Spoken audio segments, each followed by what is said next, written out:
Now we discuss series limit. So series limit is the line which limit the series, which limit the spectrum. So the last line of the spectrum is known as series limit, and it is also known as shortest wavelength. Okay, line of shortest wavelength and highest energy. So if it has a shortest wavelength, so definitely it will has the highest energy, because E equals to hc over lambda. So if it has the lowest or shortest wavelength, then it will definitely have the highest energy. And also nu bar means wave number equals to 1 over lambda, so it will also have the highest wave number. So if we talk about the last line, then the last line is of the shortest wavelength, highest energy, and has the highest wave number. So this is the series limit, last line of the spectrum.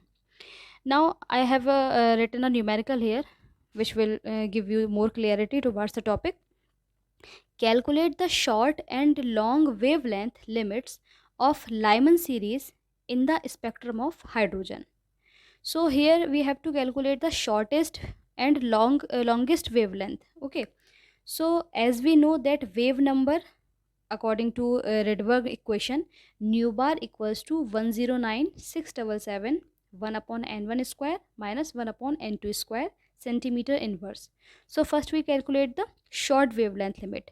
So for shortest or short wavelength limit, n1 equals to 1. Why n1 equals to 1? Because in question Lyman series is given. So for Lyman series n1 equals to 1 we know.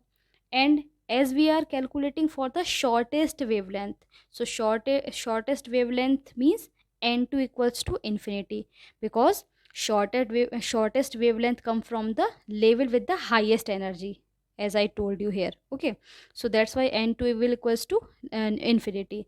Then according to this formula, nu bar equals to 109,677 centimeter inverse. And as we know the relation that lambda equals to 1 upon nu bar, so according to this formula, lambda will be equals to 9.116 into 10 to the power minus 6 centimeter. Okay, now again we are going to calculate wavelength, but this time we are calculating for the longest wavelength. So longest wavelength, for longest wavelength, n1 will equal to 1, because again we are calculating for Lyman series, and n2 equals to 2. Why n2 equals to 2?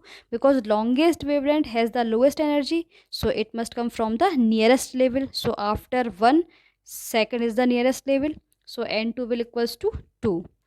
Then nu bar equals to 109,677 1 upon 1 square minus 1 upon 2 square, and it will equals to 8.225 into 10 to the power 4 centimeter inverse. Then lambda equals to 1 upon nu bar, then lambda equals to 1.216 into 10 to the power minus 5 centimeter. So this is how you can calculate the shortest or longest wavelength limit. Okay.